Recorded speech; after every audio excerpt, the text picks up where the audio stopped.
And right now here in the movement, a lot of what happens is we get comfortable and we stay in our comfort zone and we just invite all the people that are just into this one movement.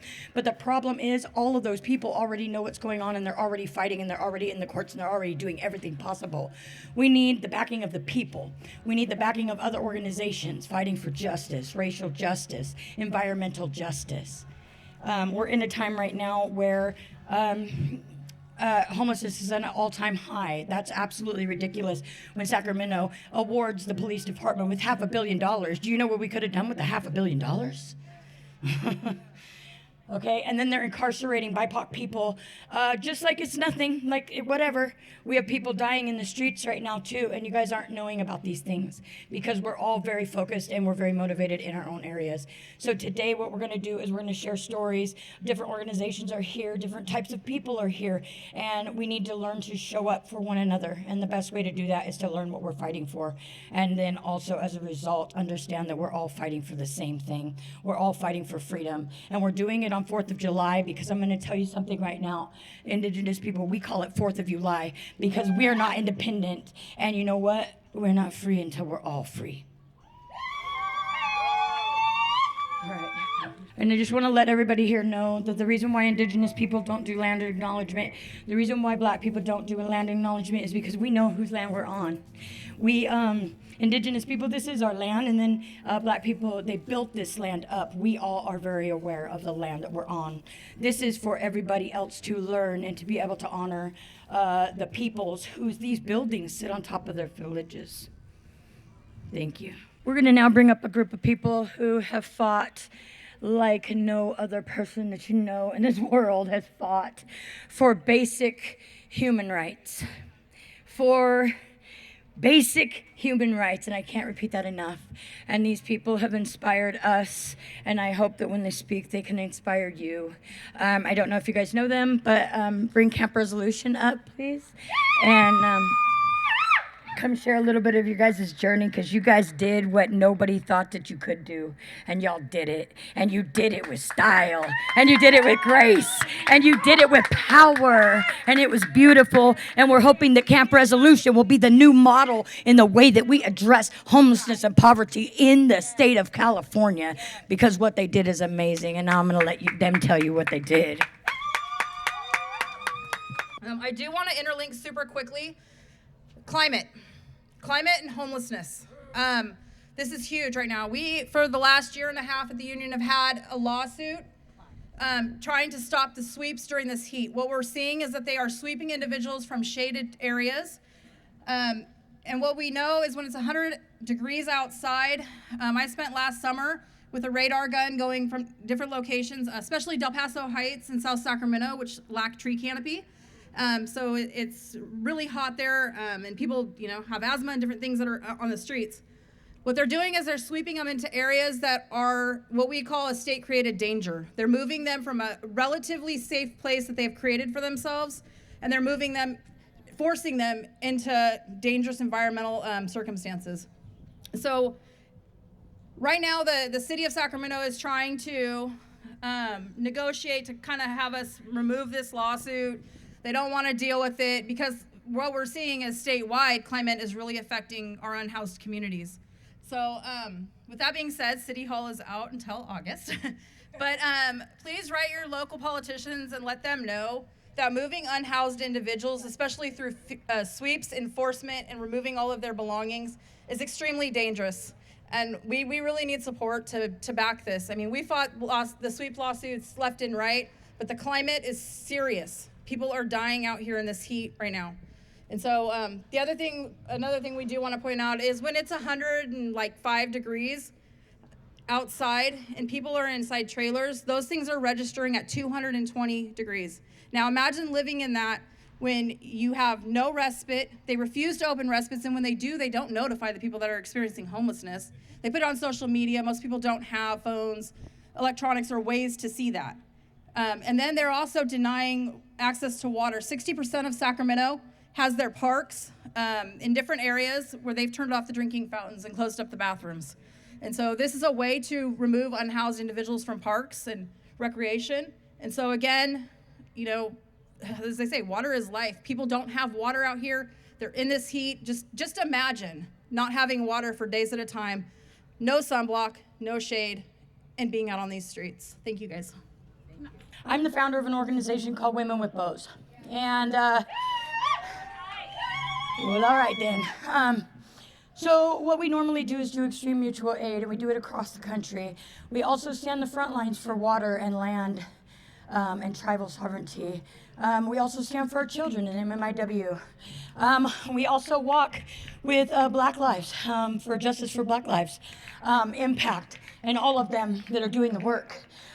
We have also stood with Decarcerate Sacramento. We have stood against the prisons, and we've been doing this work, and that's why we've all invited you guys all in. We want everybody to be doing this on some level. Go out there.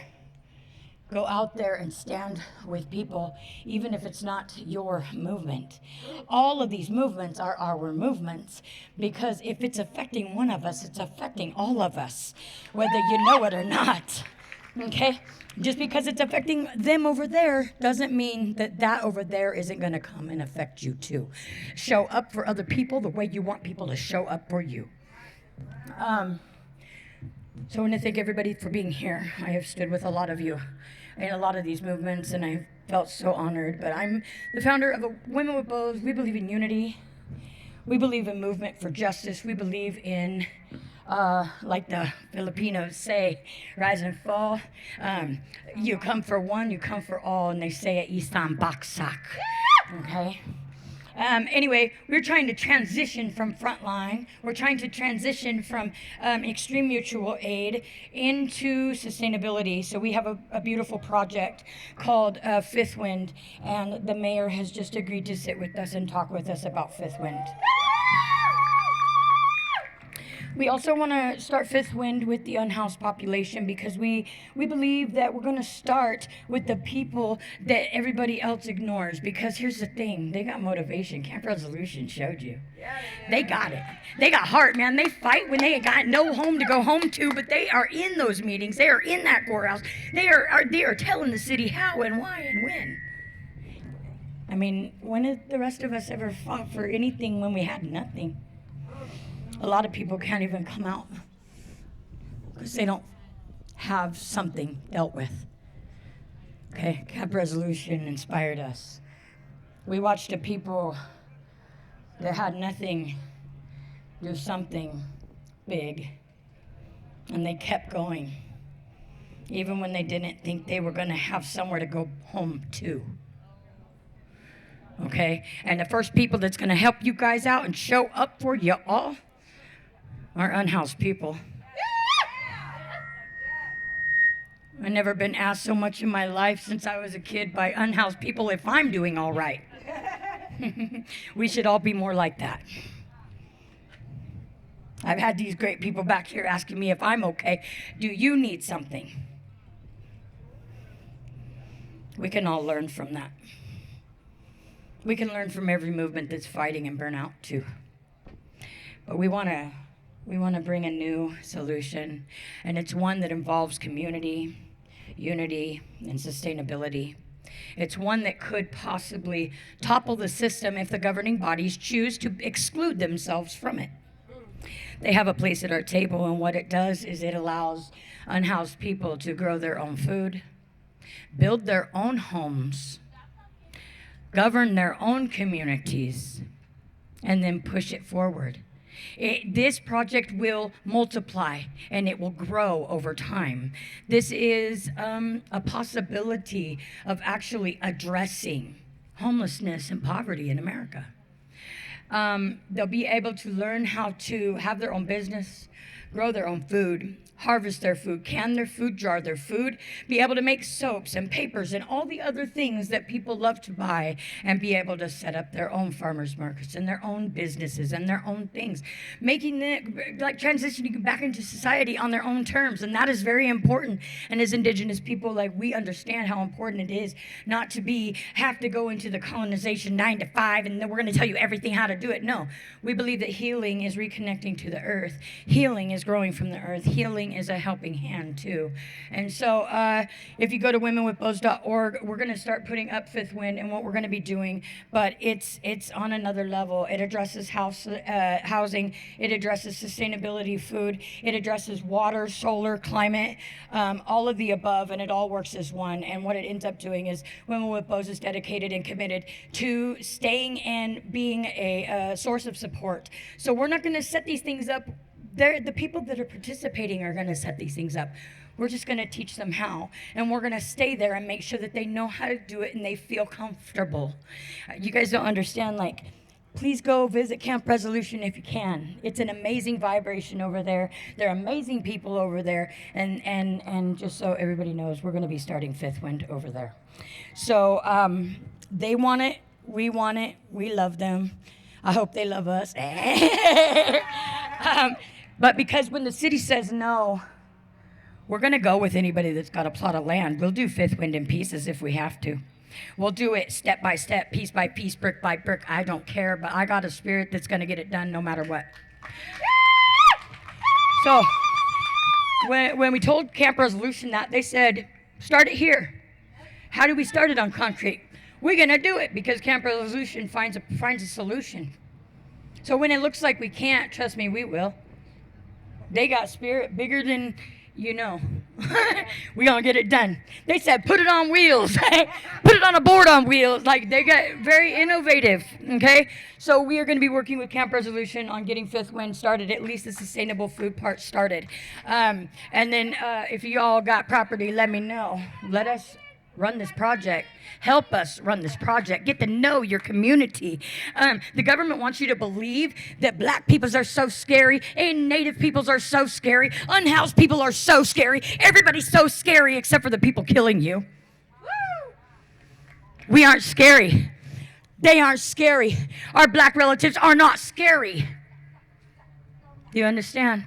Your leaders are scary because they're lying to you. Your governing bodies are like all of them. All of them. Because when have you ever seen any of them put their own money forward to come out without a write-off, without getting publicity, without getting notoriety? You don't see that. Women with Bows, we put our own money in. We're not a nonprofit. We put our own money in and we fundraise. We have great supporters. And we put it to the people. And we document it to show our donors that we're doing what we have because we believe in transparency.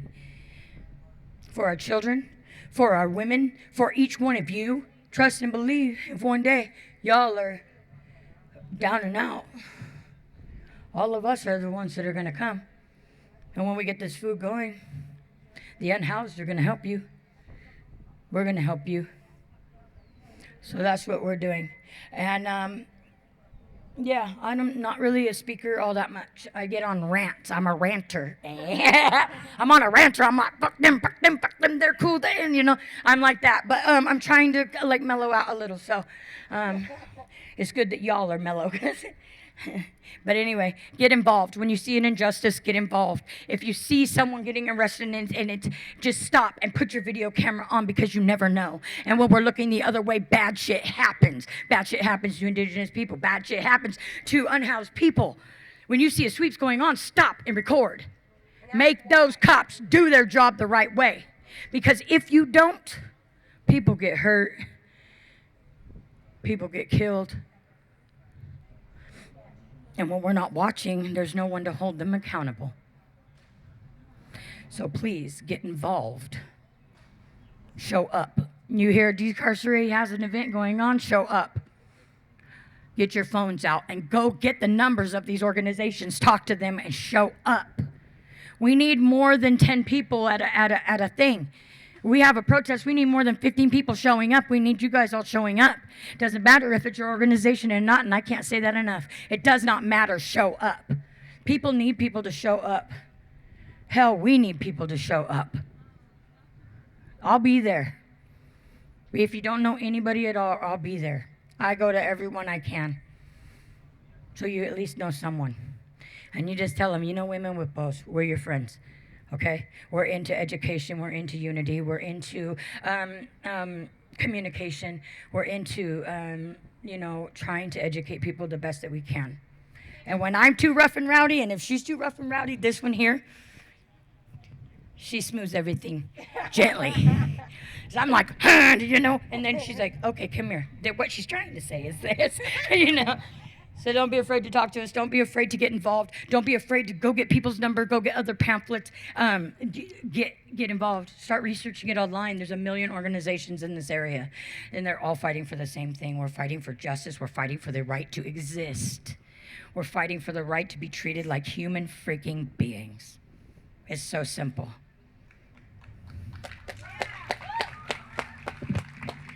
All right.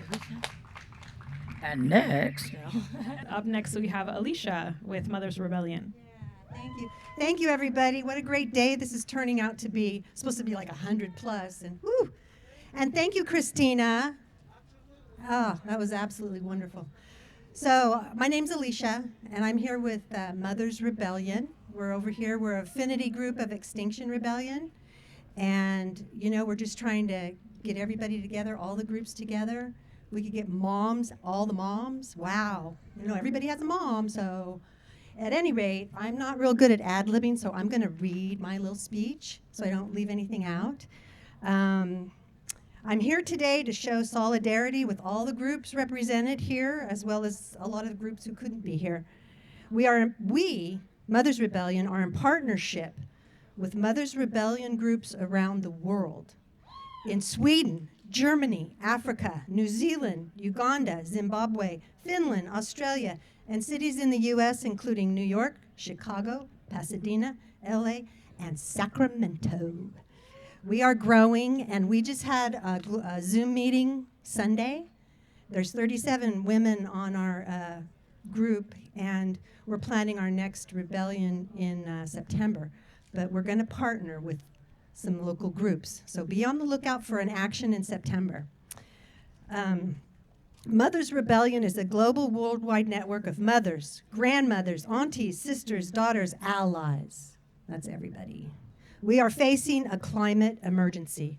We know that those least responsible for the climate crisis are also the ones most impacted. We believe the power of mothers and caretakers to demand climate justice. We believe in the power of mothers, and mothers are universal. Throughout history, mothers have stood up and fought injustice, and now we want to do the same. We believe that mothers have the power to reach out into the hearts, minds, and souls of not only our politicians, but every human on this planet. We want to invite you to join us. In Sacramento, Mother's Rebellion Global is reaching out to many other climate justice groups sharing similar demands. Even if you are part of another climate group, let's work together on behalf of all of our children and 7 generations into the future. We refuse to look away. We refuse to give up. We will do everything we can. It's time to take our despair, worry, and love for our children and everyone's children and turn it into action. We believe that mothers can make a difference, and we hope you will join us. Our demands include tell the truth, number 1. 2, act now for zero carbon by 2025. And 3, be led by citizens' assemblies. It's time we all join together and get as many of us together and out in the streets for nonviolent civil disobedience on behalf of our children and the future of Mother Earth. We share a booth over here with Extinction Rebellion, so if you have any questions, come on over. Thank you. Thank you, Alicia. Let's keep the ball rolling. We want to welcome to the stage Supriya Patel. Hi, everyone. Thank you so much for coming out today. So we are all here today to talk about community unity, particularly the need for justice within multiple arenas. And today I want to talk a little bit about big oil, youth, and climate justice. A lot of people come up to me and talk about how it's such an anomaly that youth are getting involved in this kind of movement. But the thing is that the climate justice cause impacts youth quite a lot. Here in California, we live in what is purportedly one of the greenest states in the nation. But despite all of that nice messaging, we have some of the dirtiest oil in the nation, and we are also a massive oil-producing state. to the detriment of both my generation, who are set to inherit this planet, and the thousands of Californians who live near oil and gas projects, the majority of which are low-income people of color. Today, we are here to call upon Governor Newsom to take the action that Californians so desperately deserve. Governor Newsom has always had high political aspirations, and there are even rumors that he is gearing up to run for president in 2028. We need to tell Governor Newsom that his political ambitions don't matter if our communities are not receiving justice. We need justice for people of color, for indigenous people, for low-income people, for every single person who is impacted by the climate crisis.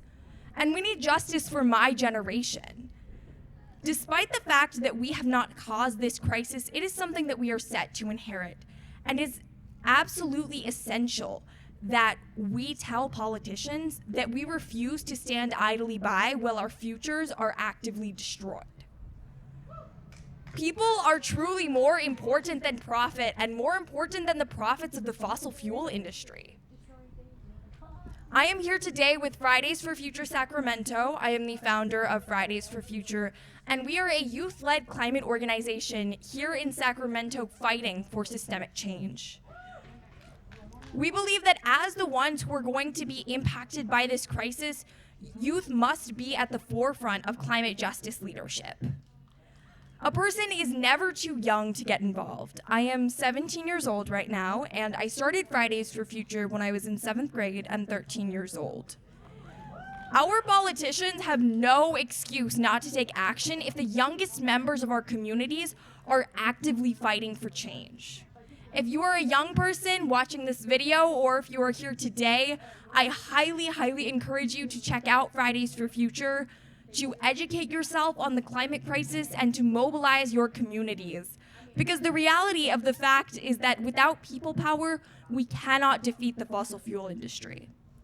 However, even though fossil fuel companies have money, they don't have people power and they don't have passion.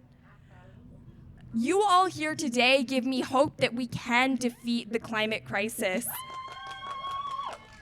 Yeah, I mean, give yourselves a round of applause. You guys are the one here fighting for change. You are on the right side of history. So thank you to everyone who organized this lovely event. Thank you to all of you guys for being here today. And thank you for all of your work. Thank you, everyone. Thanks, Supriya. Can we get another round of applause for that young person right there? Hello. When I was their age, I was just running around like, yeah, you know. Our youth are articulate, and they are so full of passion, and they're going to change the world, and they're picking up the slack where we have failed. So I want everybody to keep that in mind. What that young person should be doing is going to the mall and hanging out with their friends and going to the beach, but they're protesting. They're starting movements for their future. Because we are failing. We have to get ready to get crazy, radical, louder, so that our children can be children. We are stealing their youth. Someone that young shouldn't be so articulate in climate justice.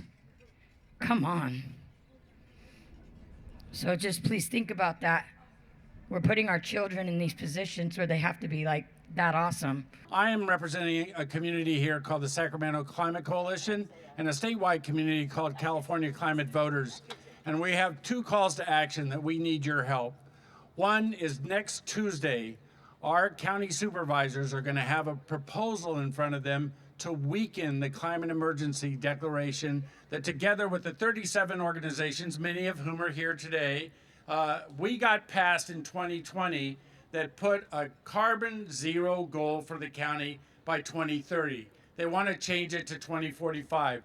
Let's show up. Yeah, boo, come on, boo.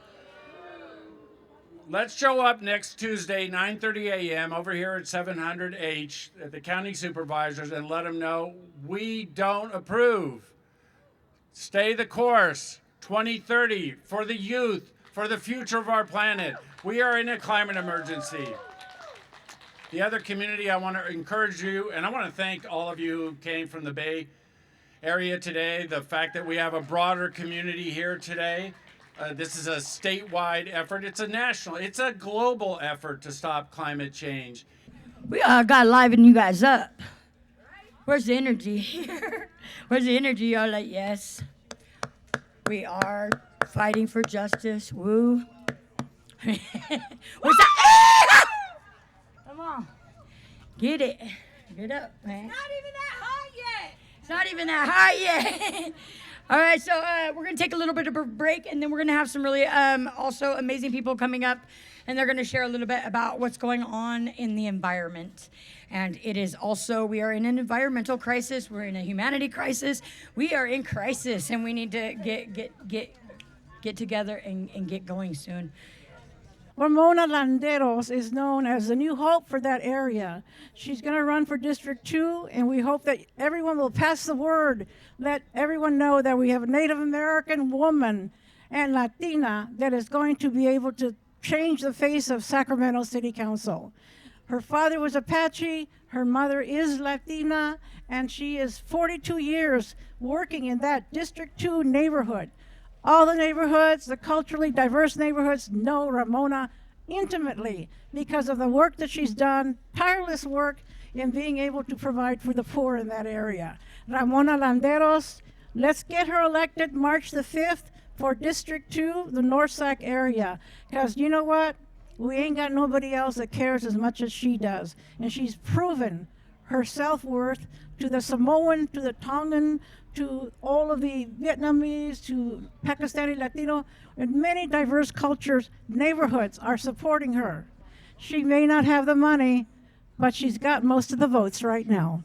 Thank you very much. Remember, Ramona Landeros, District 2, election March 5th. Thank you so much. Thank you so much. Megan is one of our superstars in our community, and she definitely shows up for a lot of different causes. So I think she really embodies the spirit of what Tanda has been telling us about, showing up for all sorts of different movements. Megan definitely shows up for a lot of people, so we're really happy to have her here. Good afternoon. If you're not all sleeping from that nice lunch,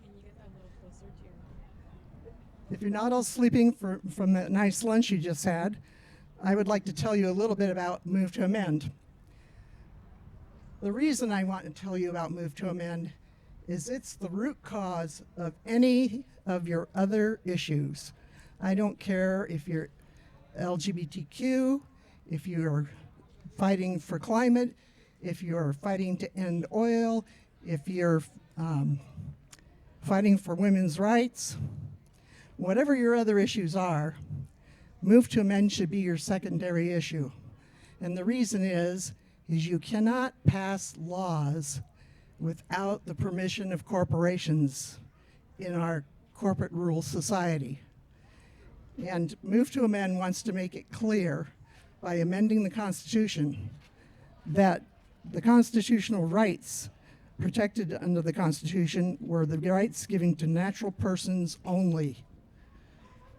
Artificial entities, such as corporations, which are basically a piece of paper that allows you to do business, to be sued and get sued, and you're a business, that's all it is. And you have no rights under the Constitution. Only human beings do. And if we make this amendment part of our Constitution, then the Supreme Court will have to rule based on the Constitution. And they will not be able to give corporations rights, which they have been doing for the past 130 years. When our country first started, no corporation had any constitutional rights. What happened is the oil barons and the land barons, the railroad barons got together and started packing the Supreme Court with people that would support their agenda. And that's where we are today. We have a Supreme Court that does not rule for the people. It rules against the people almost every time when a corporation is fighting against a city, a state, a person, they almost always lose. And the Supreme Court rules in favor of the corporation's right to make money and to do their thing. So if we pass this amendment, you'd be able to pass laws that protect people and protect the environment, to protect the earth, to give the earth rights that corporations now have. So I would encourage you all to do your secondary activism under Move to Amend. Sign our petition. That way your representatives know by zip code how many people are for this amendment, and it puts pressure on them to support it. And you can also send postcards like this to your representatives and your senators asking them to pass this amendment or to introduce the amendment in the Senate. So this is the way to change our Constitution without having a revolution that would hurt people. This is a peaceful revolution. And I really encourage you to join us at Move to Amend and make this happen. So thanks very much, and I hope to see you at my table. Hi guys, once again, I'm up here. Hope you guys aren't getting too sick of me yet. I wanted to talk a little bit about MMIW. MMIW, for those who don't know, is a crisis that we face every single day. When people say that our genocide has stopped or that our genocide was so long ago, I'm living proof, and I am standing up here telling you that that is not true. It happens daily on our reservations. With MMIW, the majority of us have faced sexual violence in our lifetime. Did you know that California has one of the highest numbers of MMIW cases? Yet, you guys have probably not even heard about it, have you? They don't talk about it. They don't talk about these things, but our numbers are lowering by the day. More than half of us have experienced this. The majority of cases are never even reported. The majority of families never get answers. The majority of people don't even know that it's happening, but it's happening right here, right in our backyards. These trafficking rings are going on. Right in our neighborhoods. Now I'm gonna tell you how does MMIW link in with the pipelines? How does it link in with the climate change crisis? Well, I'll tell you. With pipelines comes man camps. These man camps are set up so close to our reservations. Women go walking alone. Children go walking alone, and they're never seen again because of these man camps that sit so close to our homes. So close that the pipelines that drip infect our water, and they infect our elders and our children. So many people dying from cancer, dying from the water. And just right now in the Navajo Nation, the government is refusing to give them access to clean water now. During COVID, the Navajo Nation was sent body bags and toe tags instead of face masks and sanitizer. Those are the things that our indigenous communities face daily. These are some of my greatest fears, being an indigenous woman presenting, but being a woman who's also two-spirit. I'm nearly 25 years old, and I don't go anywhere alone. I'm not allowed to go out with my friends like some people. Some people, they don't think twice. They're able to go out with their friends a night on the town with the girls, woo, I'm not able to experience that because of my mom's fear of me becoming a statistic, my fear of becoming a statistic. When I want to have alone time, too bad. I gotta just sit in my own backyard because I can't. The streets are not safe for me, or people like me, or people that look like me. It's not even safe to go anywhere wearing my traditional outfits without fear of being attacked by Proud Boys and white men with a racist agenda. So many of us experience this. And it is a fear that is constant, a fear that never goes away, this black shadow standing over your shoulder 24/7.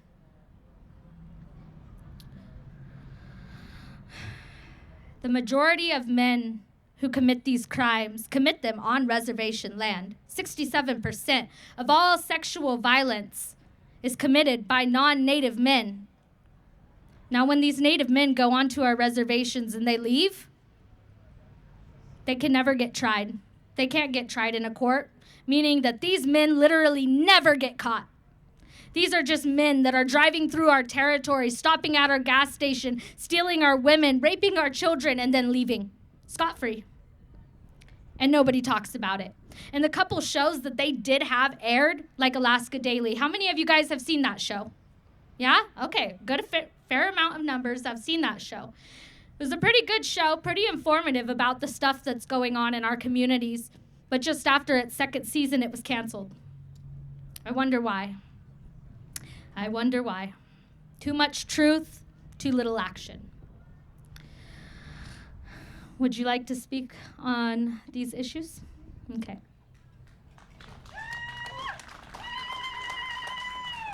Everybody give a big O for Tatumn, because in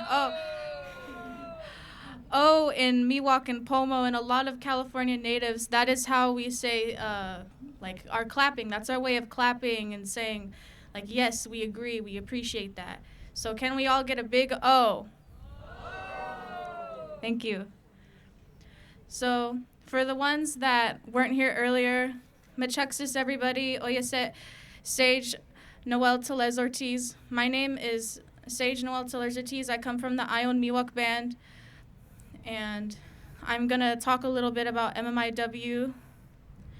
MMIW, a lot of it happens on reservations, but it also happens off of reservations.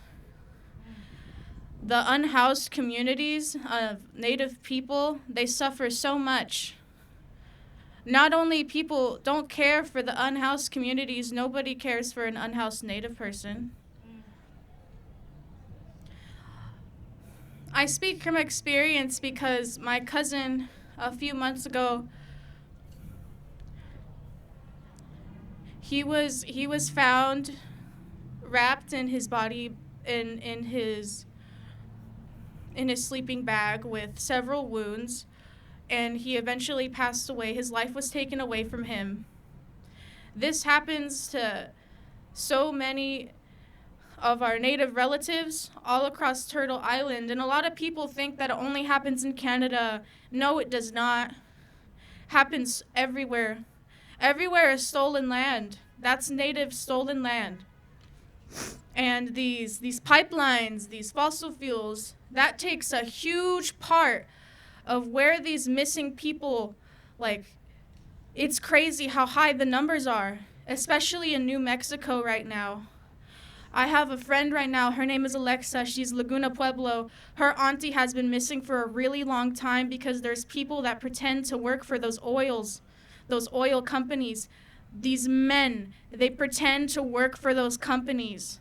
And then they kill these women, they kill these girls, they kill these two-spirit people, even little boys or men. The statistics are just getting higher and higher as the year passes and a new one comes. And a lot of people don't know, too, that Pocahontas, that movie is fetishization of Native women. That wasn't even her real name, it was Matoaka. She didn't run away with John Smith to go marry him and have a good life. She was a child and she was kidnapped. A lot of people just disregard that. Thank you. I also I want to add to that last bit that Sage was saying about Matoaka. when the movie Pocahontas was made, there was an outcry from the Native community, and the numbers they flooded the streets. They protested and boycotted that movie because of its origins. You know, it was a very real, very tragic story, and she was taken as just a little girl, and she was forced on these European boats and taken to the New World, where she was assaulted many times by many men on those boats. So when people talk about John Smith and Pocahontas, oh, I love that movie, Colors of the Wind, you know. She was one of our first MMIW, one of the first, but there was many who were also before her as well. Despite the Native outcry when that movie was made, they made a second one. So yeah, go Disney, right? And they still have the mascot at Disneyland. Yeah, they do. They still have the mascot at Disneyland and Disney World. So that's just some of the stuff that we deal with. We deal with a lot of other things in our community. So definitely do some research and look into those statistics of MMIW. Start talking to people about it. Start talking to, even if you're comfortable talking to the government officials about it, talk to them and tell them to make it a national state of emergency, because it is. They've already done it in some places up in Canada. It is a national emergency, and it should be treated as one. Thank you. Thank you. All right, so in honor of our MMIW and all of our women who are still out there on the front lines fighting for climate justice, fighting for their relatives, fighting for clean water, fighting for sovereignty, fighting to be acknowledged on this land, we're going to do a couple women warrior songs. So, thank you.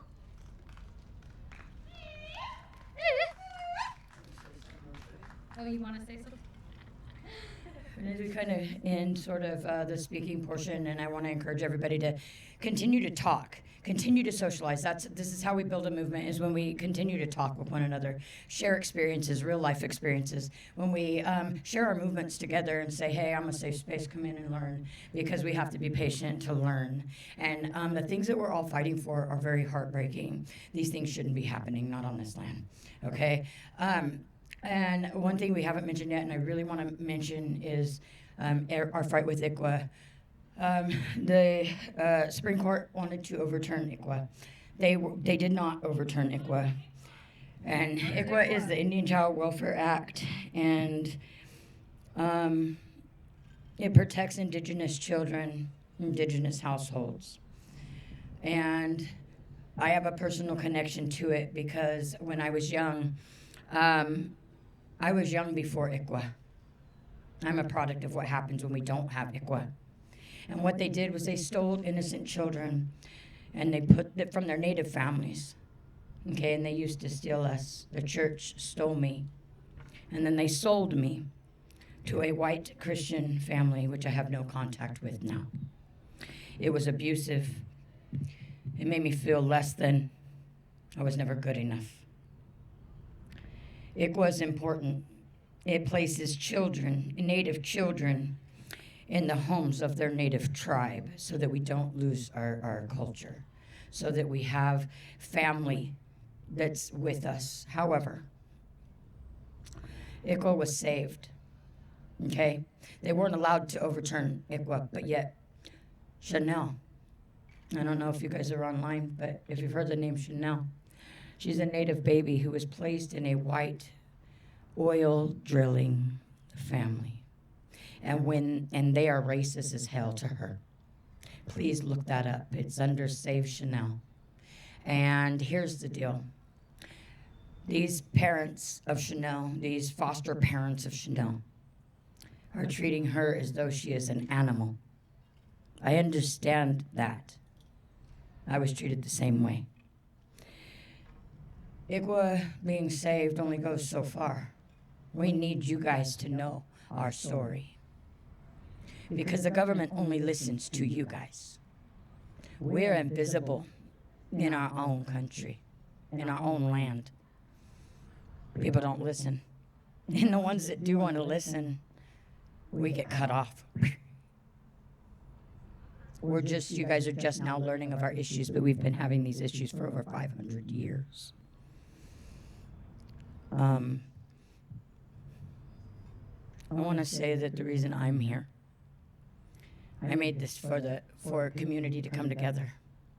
We are fighting for our children, even if those children are 40 years old. We're all somebody's child. And when we say every child matters, we matter. I fight because I didn't have anybody to fight for me. So that's why I fight. But we have children that are being taken at the hands of the church still. The church is abusive. 10,000 plus indigenous children were taken by the hands of the church. They were taken by the church, and they were beat, and they were starved, and they were sexually assaulted, murdered, and then thrown in a shallow grave like they didn't even matter. And we haven't gotten them back yet. We still haven't even reached the numbers. They estimate over 140,000 of our children, and we only have 10,000 back. And they want you to believe that it's all up in Canada. It's here. When they're returning the babies, they're returning them here to us. We went all the way to Rosebud to bring some relatives home and lay them to rest. And they still haven't given us all of our babies back. So when we talk about ICWA, the Indian Child Welfare Act, being so important, it's somewhat important. But understand, they're still doing it. They wanted to overturn it because they wanted to overturn it, and the family that wanted it overturned because of racism, they're related to the oil industry. They were backed by the oil industry because in this country, in your America, us indigenous people are the only real resistance because we are sovereign nations. If they're allowed to eradicate us all, everyone's so screwed. When we have clean drinking water, and trust me, we appreciate other organizations that are fighting against the pipelines, but understand, in a court of law, it's our sovereignty that is stopping these pipelines. But understand that the government is working day in and day night to eradicate us. Because once they can eliminate our numbers and they can eliminate our claim to a land, then they own that land. You see, that's how America works. Once indigenous people cannot be on a land because they've killed us all, then they own the land. Because where the land is abandoned, the U.S. government stakes claim. That's how it works. So when you understand why they treat us the way we do, they're trying to kill us. They're trying to kill our children. Everything else is a distraction. When we were fighting ICWA, they started taking rights away from LGBTQ people. Why is that? It's so that nobody would know what we were doing. They do it every single time, and I know you don't want to believe that they do, but they do. They do it every single time. Every time we're fighting to save not just us, but everyone, they do some major stupid ass crazy, like you can't even believe they're doing that. That's what they do. When we were fighting for the land and the water, on one of the biggest bodies of water that runs through the entire country, they took women's rights away. We're all being controlled by them. That's why we're having this right now, because we can no longer be controlled by them. We have to roll as one body now. We have to roll as one movement, and we all have something to bring to the table. You see, Ilanka, she had that organizing. Okay, we need that. We got Extinction Rebellion over here, a bunch of old-timers, old water protectors from way back. We need that. Okay, we got punks with lunch that are serving the community. We need that. Okay, everyone here has something to offer, all of the movements as a whole. And when we come together as one in a united front, there's nothing that's impossible. There's nothing that we can't do. But us as indigenous people, black people, white people, we have to get together and we have to work together and we have to talk and we have to share knowledge and we have to share resources and we have to, because if we don't, ain't none of us gonna be here.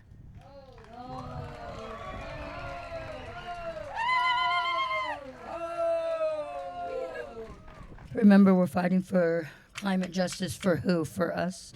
No, for our children. We're fighting, decarcerate. Sacramento's fighting against the prison system. For who? For our children. For your children. For all the children, okay? We're fighting too for our children. The children are the future. Okay, all of these fights have to do with the future generations and our children and the way that the United States is violating them. And we have to stand up, and we have to do it now.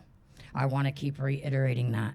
In case you're not listening, in case you took a sip of soda, in case you needed to walk over there for just a minute and you're just coming back, I want you to know that our children are the future.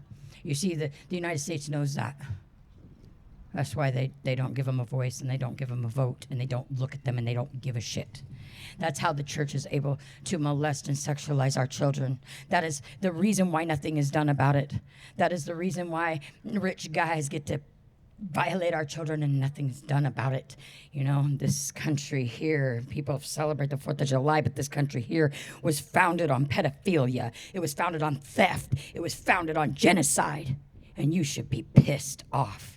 And if you think I'm just talking about me, I'm not just talking about me. I'm talking about every one of you too. The numbers will blow your mind. It's 1 in 3 children. 1 in 3. 1 in 3 children will be sexually assaulted in their lifetime. Okay? There's a chance that you know someone with cancer. That's the fracking. It's in the water.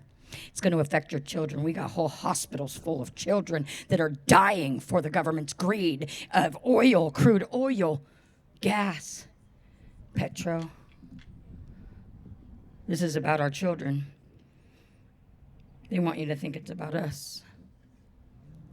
We're just trying to save the children, the next generation.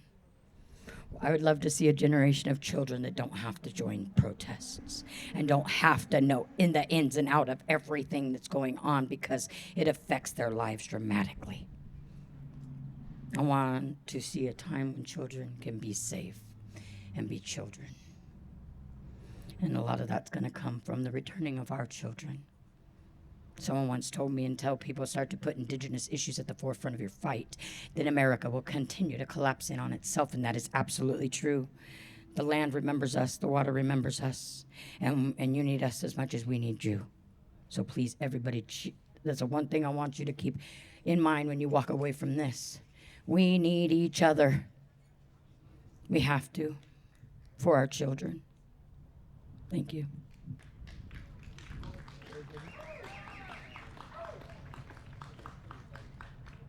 I want to first say thank you for coming out. Thank you for staying. I want to say I truly love you guys. I truly love people. I truly love animals, really, but I truly love the planet and the water. And I truly love you guys and all of the people out there. And that's why our team fights as hard as we do in all of the different movements, because we really do love you guys. And we really do see a better day coming. And we want to be part of bringing that better day to the planet. We're going to close out a little bit. I just wanted to say thank you. Thank you for coming. And from what I understand, a lot of the organizations that were here and people that were here that aren't here anymore, everybody wants to keep doing this. They want to grow it. That sounds like a good idea, yeah? Yes. I think it's a good thing that we do, and I think that's what my team's going to do. We're just getting involved with things that can grow. And we have to remember at the end of the day, like, we're all human beings.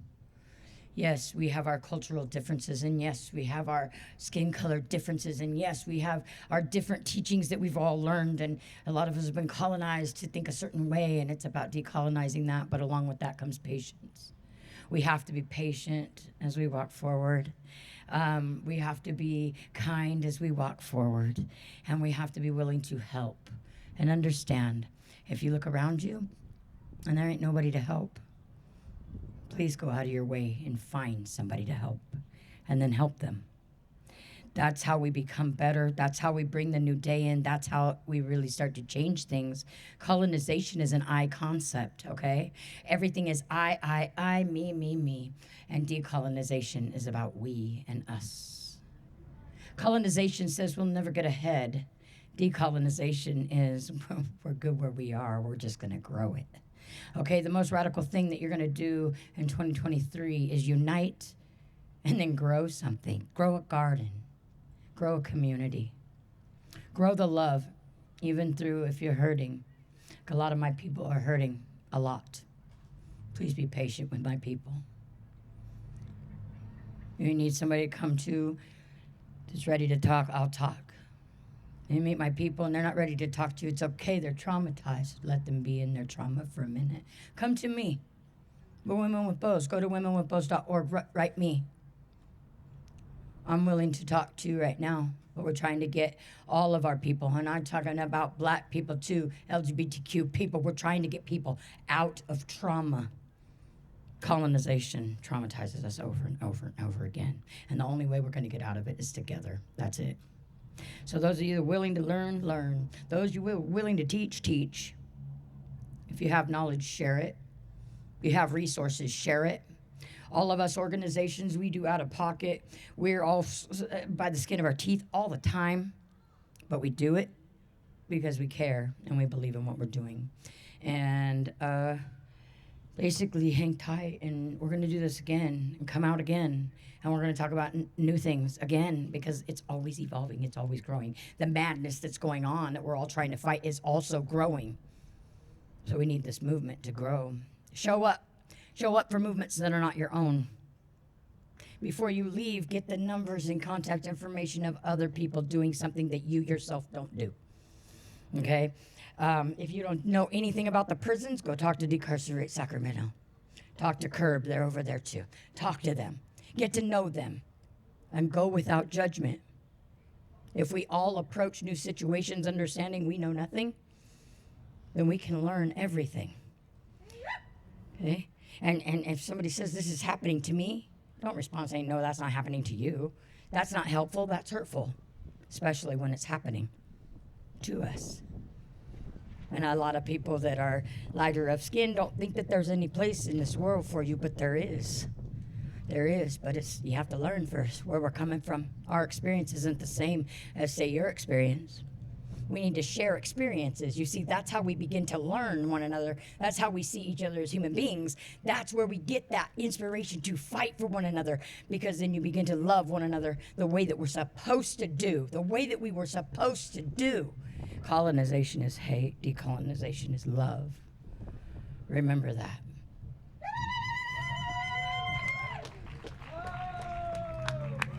Thank you, Tanda, for your wise words. And thank you so much for sharing your medicine with us. What we've witnessed here was medicine. We're healing with each other. We're healing together. And I just feel so honored to have put this together. I think it was a cool demonstration of us really coming together as different movements and learning from each other. So just thank you so much for your leadership in this and for doing the hard work. Tanda and Women with Bows are out there every day helping other people. That's what they do. So I just really appreciate them and your leadership. Don't let Alonka tell you all these things. This right here, this person right here put all this like organized. I'm not real organized. As the first person said, Tanda, we need to do a schedule. And I said, what's the schedule? You know, like, I don't understand. Send me your notes on this meeting, okay? And I said, my notes are written on the back of a plate that I just had pizza on. I don't know what you want. You want me to take a screenshot or like a picture and send it? And so, but I've gotten better. But yeah, thank you to Ilanka and her whole crew and Mother's Rebellion, Decarcerate Sacramento, Punks with Lunch, all of you guys, the Amend people. I mean, just everybody. And thank you, everybody. I had to say that. Thank you for keeping me on track, Ilanka. You know, when I first met Ilanka, I was like, I don't know about Ilanka. and then I had to like call Ilanka for something because she was like, let's do something together. And I was like, I don't know about it, but sure, yeah, we'll do it. And I told my team, I don't know about Ilanka. I don't know. She's real excited. I don't know about it. But then as we grew, as we started talking and collaborating, and now we have a friendship. And so, yeah, if you want to know anything climate, these people right here are climate. Mother's Rebellion and Gas and Oil Network, they're all about climate. You want to know anything? Go to these guys. Okay, and they're like the greatest people. And so, yeah, that's when I say don't judge, don't judge. I got my own traumas almost kept me away from this amazing human being right here. So don't do it. I make mistakes. When you make mistakes, be conscious of it, change it, and then drop that judgment and get to know a person. And if you're American that really loves America and you're here, understand that your President Abraham Lincoln said, I don't like that guy over there. I better go get to know that guy over there. So remember that, okay? Know people before you judge them. Here, Ilanka, I'll give you the mic now. Never mind, I won't. No. That's it. Thanks, everybody. Thank you for being here. Make new friends. Do good work. If you get tired, take a nap. Then get back up and help somebody again.